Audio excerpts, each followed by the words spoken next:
Pakita sa inyo mga idol atong ban nga gi-pull out na ko sa ikan sa Isyaling Davao nga ang pintor hawt yung pintura daraw. Boss, tanaw video ba? Mo ni among pintor diri oh.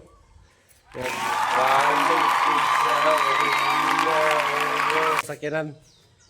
Darang ban. Darang mga idol. Nabalik na gid sa yung original color ang ban mga idol. So nice. Pati kayo na pintura pag pull out na dito sa Davao. Ini ngayon 2017 ni siya nga model mga idol. Bisig nangita mo dag commuter na pang negosyo. Dira. Humana ang gawas ani. Sinaw na kayo pagka-pintura sa pintor. Ma-merge na kayo. Puro nag-uyab. Parang pintor oh. Ang kahimtang sa sulod ani.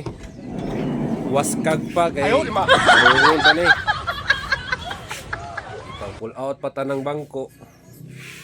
Kay ayoson lagi ni kay gikan mo gunig warehouse pa. Oh.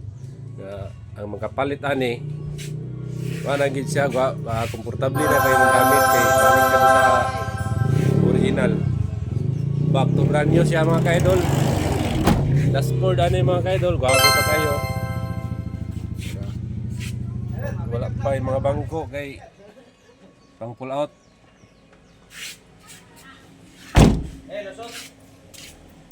Na isa ka unit na pull out gahapon sa gikan sa warehouse sa Swiss. Tara. Tang driver oh. Dol, shout out dol. Unita mo na pull out sa gihapon, Davao. Uning area diri sa mga painting area dai mga kaidol. Arang ko ano, pintor. Joel. Wala tirador si Joel. Joel ng Tara. Bakungan. As busing nito naka Dubai.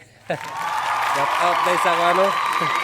Sponsor sa Sinina naka Dubai po ko. Riyas may busing naka Dubai. Susunoron tani pintor kay yang gituyok ng unit nga tong idalagi kag Manila. Kay yan po ning tirahon lagi.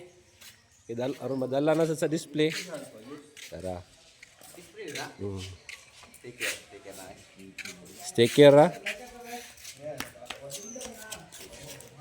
Hey guys.